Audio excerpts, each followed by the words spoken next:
every single one of our major customers and minor customers all shut their doors overnight. You need the right people in the right place at the right time. And sometimes you have the right people in the right place, but at the wrong time. I've got to keep going forward. I've got to keep looking for revenue streams. I've got to keep looking for growth, keep looking at new ways of doing things. But, what's the culture like at the business? What do we stand for, the values? I've got to tick that box on my personal development program I don't really want to be here.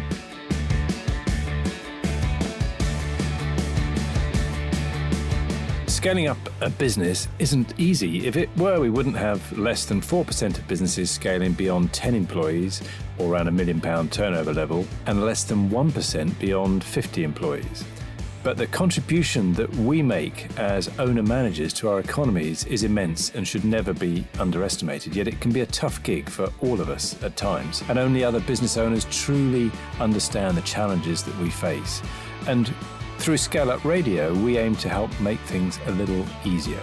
We interview guests who have been where you are now and may have faced some of the challenges that you are facing. And they offer their thoughts and advice on what has worked for them, as well as what didn't. And we've also combined many of the lessons from these interviews and also through working with hundreds of owner managers over the last 10 years or so into a practical scale-up handbook that we've called the Entrepreneurial Scale-Up System, or ESUS. And it's for owner managers like you and me as we navigate our own scale-up journey. And you can order a copy through your favourite online book retailer or by going to all the W's, esusgroup.co.uk, www.esusgroup.co.uk.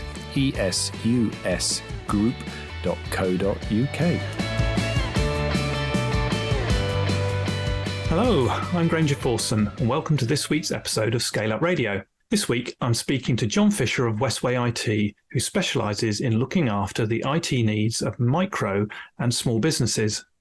What's interesting is hearing John's reason for starting his business. It starts with redundancy, but has evolved while working with his core values, one of which is about loyalty. As always, there are some great takeaways from our conversation, including grab the opportunity that present themselves to you. Don't be afraid of failing. That's not to say you shouldn't be reckless, but try not to be overcautious. The power of peer-to-peer networking to strengthen your network and broaden your knowledge base, not just your customer base. And building on a set of values of education, loyalty, and quality relationships. What I feel is really fascinating in our conversation is hearing just how the core values of the business are so vital to John and Westway IT. Also, he doesn't want the relationship between him and his clients to be purely transactional. He wants a proper working relationship with them. I know that even though you may not be in the IT industry, you'll find something of real value from this episode. So let's go over and hear John.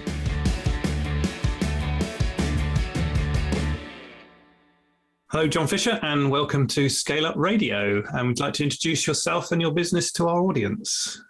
Thank you, Granger. I'm John. I run a company called Westway IT based in Gloucestershire, looking after micro and small businesses with their IT support and IT service needs. So how did you start the business? What made you do that, and how long have you been running? Well, it was redundancy in 2018 that kick-started it, because I was working in another IT company before, built up relationships with clients, and one of my core values is loyalty, and I had a loyalty to the clients I previously worked with, so they weren't left in the lurch. I started up to provide a continuation of service for them. Wow. So how did that go about? That was quite an interesting decision to make. What made you do that, and how did you achieve that? Because most people don't start with a book of customers. So interesting. It's one of those very rare things that if you don't do it, you're not going to have that opportunity come up again. So it was either grab it and run with it and see what happens, or that was it, move on completely. I thought, looked at some of the numbers, I think I can do it, so let's have a go at it. And how did you approach the company that you've been made redundant from to doing that? Didn't they already have a book of customers? How did you get that book of customers from them? They were actually quite supportive in helping me get running because they were ceasing trading. Ah, okay. So they were ceasing trading. That's interesting. So maybe that's something we can explore. Your learnings from that later on in terms of that. But so you were there in 2018. You've taken that big heroic leap of if I don't do it now, I'll never do it. You got a book of customers. So how did you go about negotiating with this closing company in terms of getting that book of customers and then bringing them on board? Pretty much it was go have a chat with them all, sign them over. There's no non-compete. We're ceasing, so we'd rather those customers also have a good result. So the previous owner did help me get launched as well, so it was all a very nice changeover. Wow, what a golden opportunity in terms of that. So exactly, not one to pass up. Yeah. So how many of those existing customers then came on to the new business and joined Westway IT? I was only going after the IT side because the previous business did software as well. Not what I'm interested in, so I only continued working with, and it ended up being the majority of the IT customers. So 2018, you started with a nice little block of customers. You must have had an idea in terms of your business model and what you're going to do. Give us a description of what the business model maybe was, and has it evolved and changed over the last few years? Initially, it was a continuation of how I'd been working previously. So I knew how that was set up, so I could hit the ground running, and then I had sort of time to morph and mold things as I went on, becoming more into what in our industry we call MSP, managed service provider models. Most other businesses would consider it IT support company. We've had a progression into being less what we call break fix, very reactionary, sort of fighting fires, to working with businesses to basically be more proactive, planning, making them more productive, and more than just firefighting. So what sort of extra services then does that start to bring into play, rather than just fixing and setting up new computers? Well, if I was just fixing and setting up new computers, I wouldn't get involved in things like Microsoft 365, productivity solutions. I wouldn't be involved in sort of cybersecurity. The most that would be an off-the-shelf box product. Here's a license for a year. See you in 12 months when I ask you if you want to renew. Not really the relationship I want to have. I want something a lot more with the companies I work with. So an interesting concept there. So you're talking about a relationship with your customers in terms of doing it. Where did that come from? Was that originally in your business plan? Was that something that has evolved over the last few years? It's a shift we've had in the IT industry. The MSP has been around a little while under a few different guises, and it's evolved, and it's at the point that it's really flourishing now. There's quite a ecosystem within the IT world for companies like myself supporting end customers. And in terms of an ecosystem, what that helps you to help your customers? What do you mean by that? Exactly. Okay, so is that software and systems, or is that ways of working, or what sort of things? Both of them. Okay. We've got. We're quite an open industry, talking between ourselves, sharing ideas, what works, what doesn't work. So we've got our peer communities, we've got our sort of service provider companies that do our software and systems.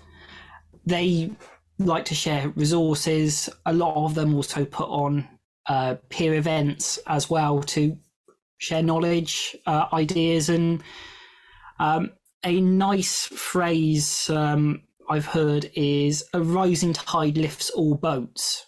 And with sharing more knowledge and getting better in our industry, it helps all IT companies get better.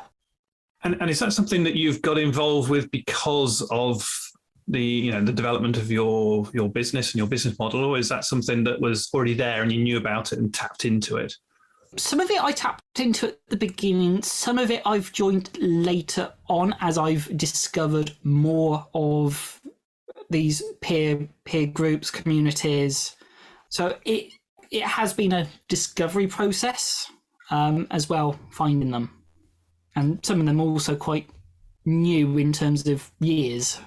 So what makes you different? You described at the beginning about focusing on micro businesses. So what makes you different? Why would people come to Westway IT? A lot of being different because IT companies at the end of the day offer very similar results. It's down to people. I've got a very sharing knowledge, educating approach, which may be different from some companies. I'd rather help you rather than just fix it and take your money. There's also aspects of the micro businesses are kind of in a gap between sort of the break fix companies that are still out there and the larger IT service companies that tend to service larger companies. So they end up in a bit of a underserved gap where they might either be on the side of not having a great service with all the sort of parts that a modern business is after to be productive and secure, or they're too small for what they really need to have in their business. So I try and help those micro businesses in that gap as much as I can. So you talk about sharing knowledge and education, helping your clients achieve more in terms of doing things. And right back at the beginning, you talked about the values of loyalty. So it's interesting in terms of that sort of comes through. So what would you define as your values then in terms of business? Education is one of them. There's loyalty I mentioned. I want to have quality relationships with the companies I work with. I don't want negativity. I want to have positive relationships with all of my customers. So those are my three biggest values: education, loyalty, and quality relationships. Well, that's really interesting in terms of from an IT company in terms of doing that. So how do you put those in practice? What sort of things do you help with your clients that enriches those values for yourselves and for them? Just some examples. With education, I share knowledge each week through emails to the business owners I support. So that's always educating them around a new topic that could make their business a bit more secure, ideas for productivity. With the quality relationships, it's being able to go in, be friendly, have a chat with them in the office, and see how we can help them. And the loyalty is being there to help them and not being negative from our side as well. There is, of course, the caveat of we want those quality relationships. So if we do come across a relationship that turns toxic, we would want to, in a nice way, part ways, because it's not going to be good for either party having a continued negative relationship. Right. Yes. Oh, thank you for that. Yeah, that's really interesting. It's not often that values are thought about so early on in the development of a business. They're things that grow in terms of doing that. So the fact you thought about it and how you do that is really interesting straight away. So let's just explore a bit more interesting for our listeners in terms of, so I imagine the IT service provider world is quite a big market. There's lots of competition. So give us, is there strong competition, and how do you stand above that and stand out? Yeah, there is competition. You can have simple resellers selling a lot of the products that I do as a sort of more complete package. You can have the companies like myself and the more break-fix ones I mentioned earlier as well.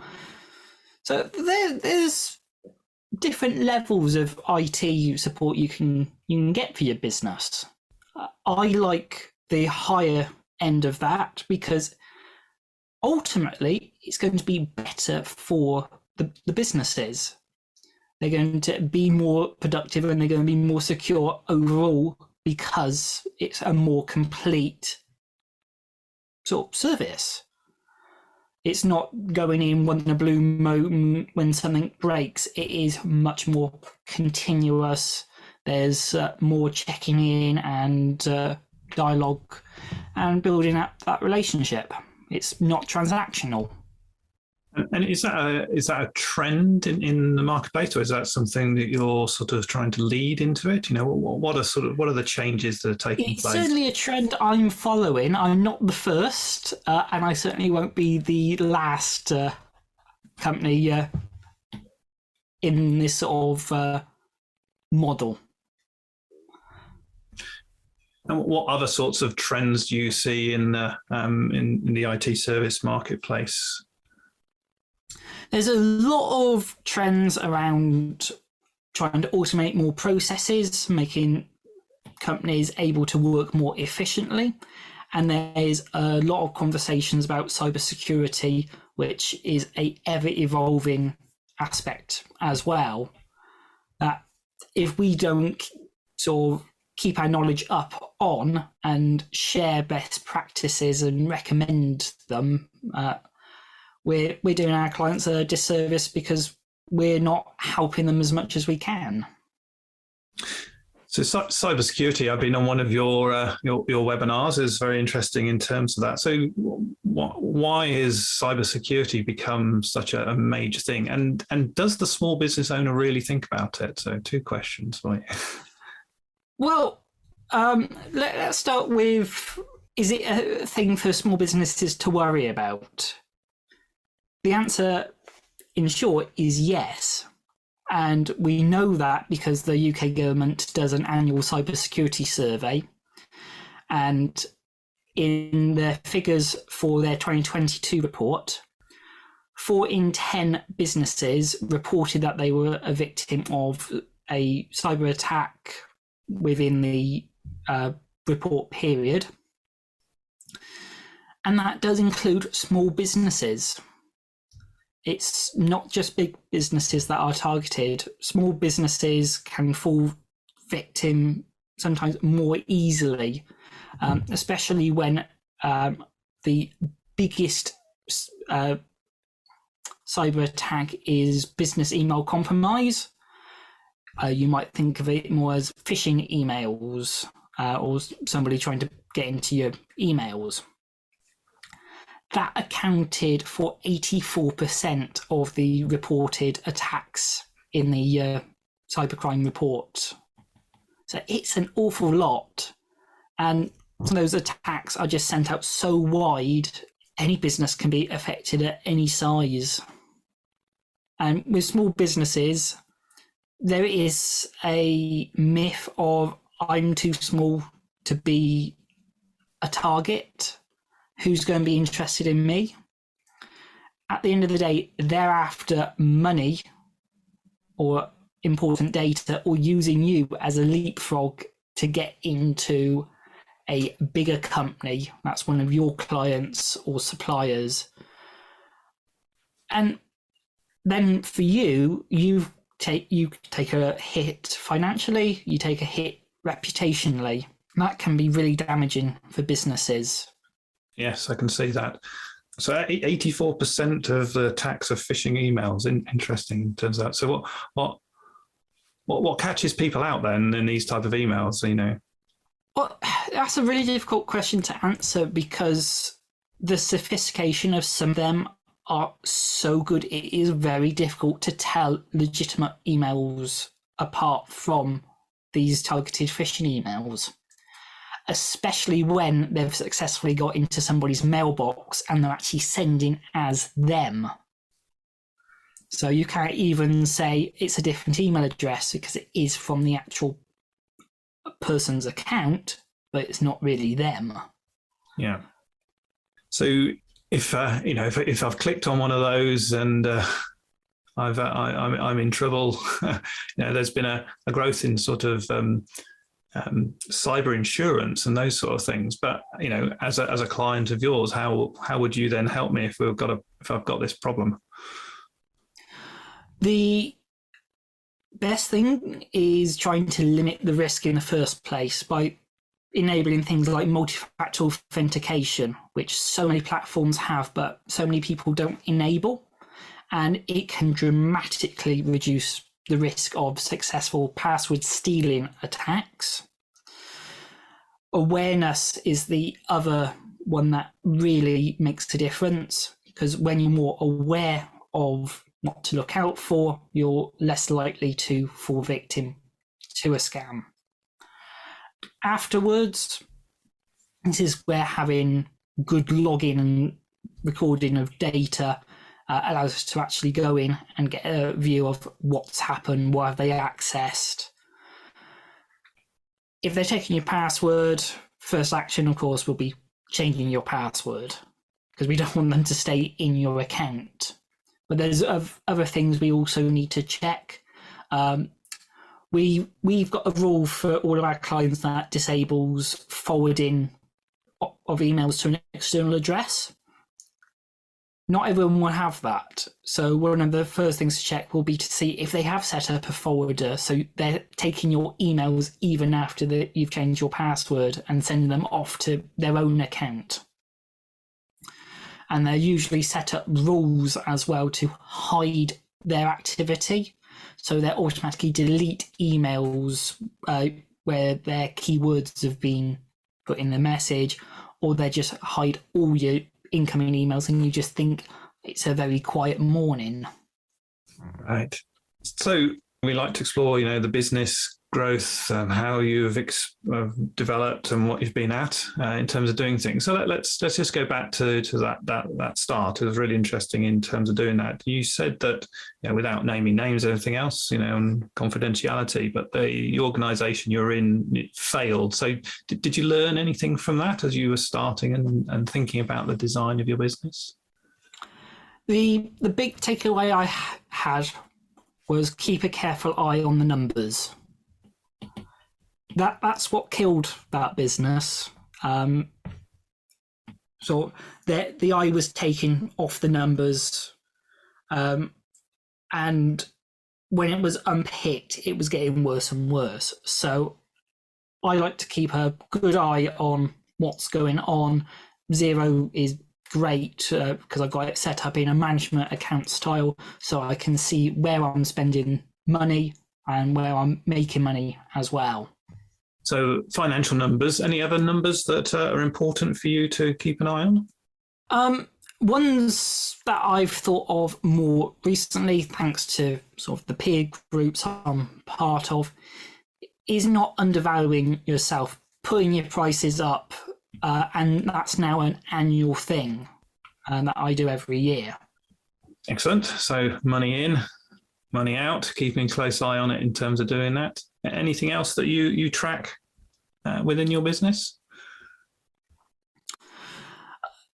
being an IT company, we get what we call tickets, issues or service requests. So keeping an eye on where the majority of them come from is good to see what we spend our time doing. And that can lead to what can we do to make this more efficient? Can we automate part of it with scripting, or use another tool that will do the job better to improve our service delivery? So it's more repeatable, more process driven, and less prone to having sort of oddities appear. So you make yourself more efficient through automation. Yes, and being an IT company, yeah, that's really good. Do you help your clients along that journey? Yeah, we work with things such as Microsoft's Power Automate, because we're a Microsoft 365 shop. Using that, we can do various things with their file shares and their emails, forums, so we can put in automations with those, and that can be extended to talk to other software they use as well. So in terms of your journey so far, in terms of developing and growing your business, what's gone right, what's gone wrong? What's gone wrong, it was probably I did not get involved in the sales and marketing early enough, not immerse myself in how to do it right for me. I've got far more into that since, learned sort of what I can do, what I can't do, and it is an evolving area, finding what does still work, trying new things. So that's gone from a what doesn't work to now something that is working more so well. I've got my numbers of what I hope to achieve, so I can use that to work backwards to look at what sort of activity I need to engage in to try and hit those numbers. And thanks to you, Granger, for a fantastic strategy session recently, where I went over all those numbers and got them all on paper on the big smart web. Yes, it was a great discussion and a real insight into your thoughts and your direction for your business. Yeah, and it was a very hot day as well. So you're experimenting and developing your marketing approach. So any tips so far? What works for you? Well, the one I've just started on, and you were one of our first participants, is the webinars. So another way of sharing information to other business owners. So I've got a program of webinars I'm going to be hosting over the next few months, looking at cybersecurity again, but also the Power Automate software. So what I'm trying out at the moment, and you were a participant of recently, is getting into webinars, another way of sharing knowledge with other business owners. So you were at the cybersecurity webinar I did, and over the next few months, I've got other ones planned looking at different tools you've got available in Microsoft 365 you might not know about, the Microsoft Power Automate, how we can use that to create simple automations that can streamline some of your operations quite quickly and easily, and ones that you can have a go at building yourself. And have they been successful so far in terms of finding new people to talk to and to think about educating? Well, I've only hosted the one so far, so okay. it's early days. Okay. But I'm hoping, from what I've heard from my peers in the IT industry, that webinars are a very effective marketing tool, because it's a value-driven activity. We're not there selling, we're there sharing knowledge to help other businesses. Excellent. So at the moment it's just John Fisher and Westway IT. You've got your growth plans in terms of what you're doing. So we've worked together to look at that. So when you start to think about your first hire, how would you think you'll go about ensuring that your values and your ways of working are matched by the people that you recruit? It's going to come from a few things: interview process, selection, refinement. Ultimately, it's probably going to be difficult to have the crystal ball and see if they will be an exact fit. So some of it will be a try and see and learn. I know from working with a VA, the very first VA I worked with, I made mistakes in sort of working with them. So when I had my second VA, because the original stopped working with the service I was using, I had learned from those mistakes and was able to work a lot more efficiently with them. And there are things I've learned from that, such as a weekly catch-up, that anyone who joins the team, it will be a team catch-up on a Monday morning. Excellent. And that's a bit of advice we give to small business owners, to try VA routes, experiment with your knowledge and how you're going to have those processes work maybe before you recruit people, because that way you can test those out. So yeah, brilliant. So you said you use Xero. How often do you look at your cash in terms of and understand the situation of it? I have the mobile app open usually a few times a week and just have a look through it. Naughtily, usually morning or an evening outside of the working hours. Yes, we never let go, do we? So, what do you love the most in your business? I do like making a difference to other businesses, helping them be successful and being awesome. I love being able to explore new technology and try different things as well, because I love learning myself. And in the IT industry today, in terms of the service industry, what really frustrates you? Effectively, it's IT companies offering good advice and not coming up short, keeping their own house in order. For example, at the moment in the US, we know that an IT service company has had 50 servers compromised. We don't know who that company is, but the hackers have publicly said, we've got 50 servers of a company, which is nightmarish for any IT service company.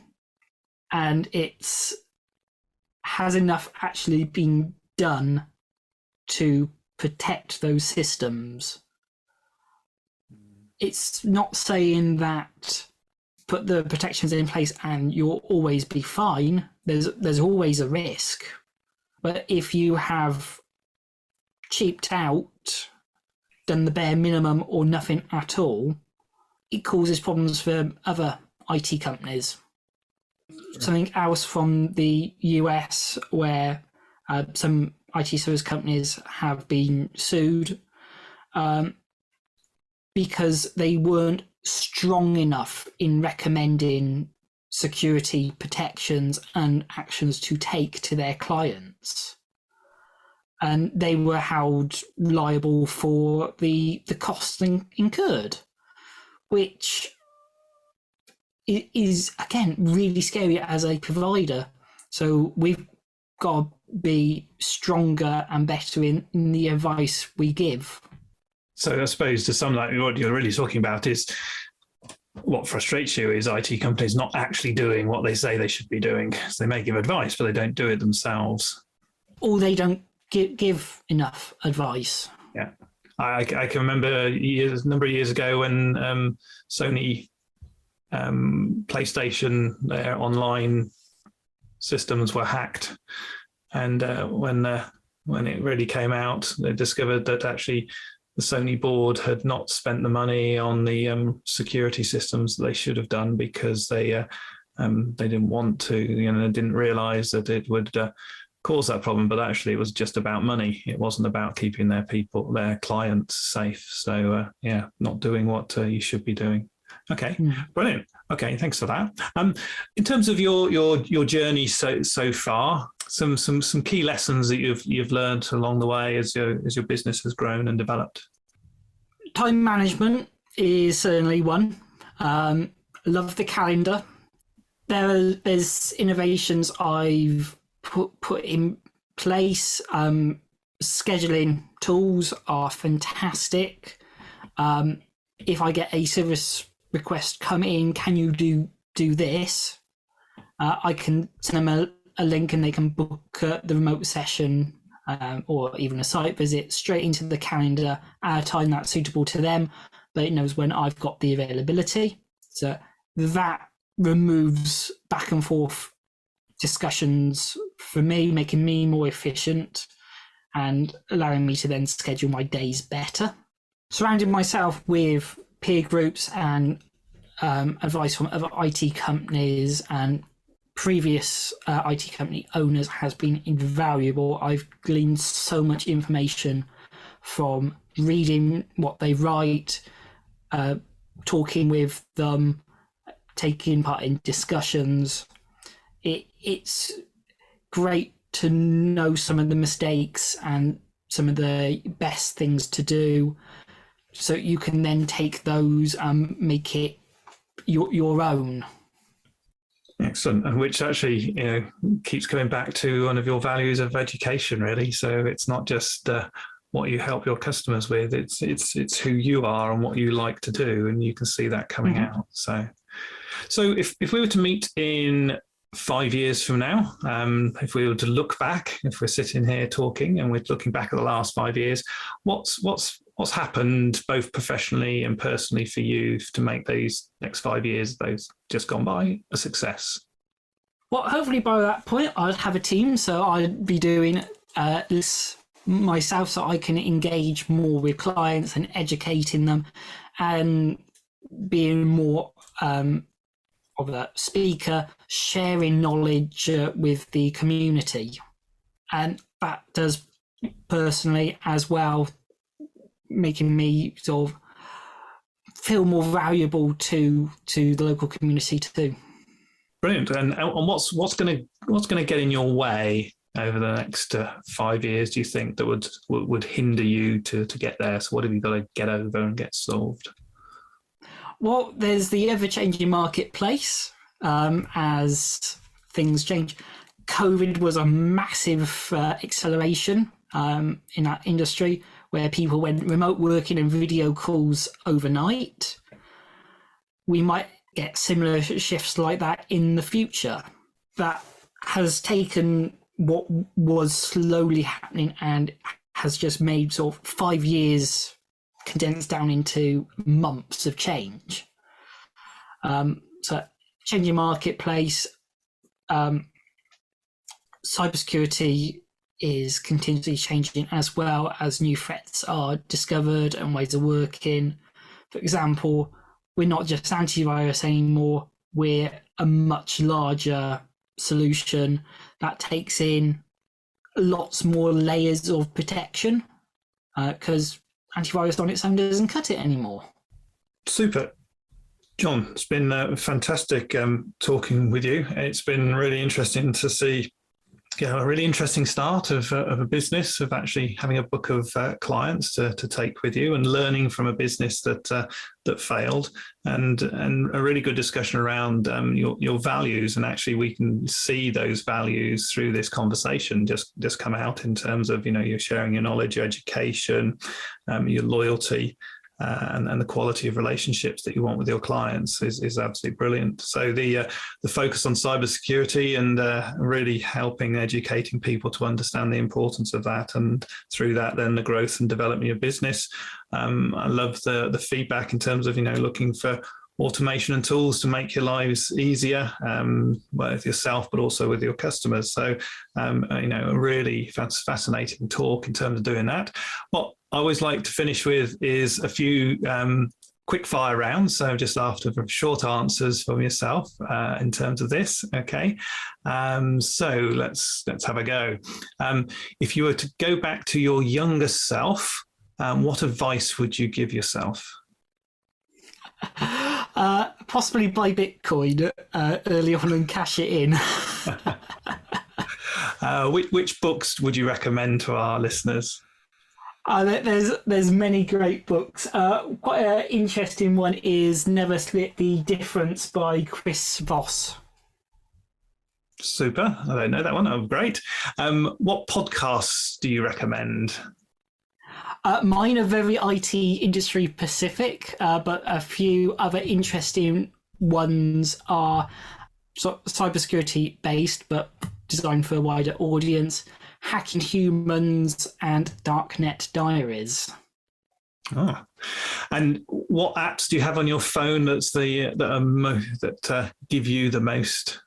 I guess it's my sort of work management one that does my time tracking when I'm out and about. Without that, I wouldn't know what to accurately bill. But there's also my mileage tracker as well, which automatically knows when I'm out and about in the car. So that makes expense reporting so much easier. Although I don't open that one very often, it's always running. Brilliant. Who's been the most influential business leader on you? The most influential, I would put that down to actually Paul Green, who is a MSP marketing expert. And John, how can people get hold of you? They can get hold of me by having a look on my website, westwayit.co.uk. To book a 15-minute call with me, they can go to westwayit.co.uk/15 and you'll see my live calendar. Brilliant. Well, John, it's been a fantastic conversation today. And there's lots of great points and thoughts in there. I thank you very much for your time. Thank you, Granger. Don't forget to take a look at www.bizsmarts.co.uk to access a great range of resources to help you in your scale-up journey. So that's bizsmarts.co.uk, which is bizsmarts.co.uk.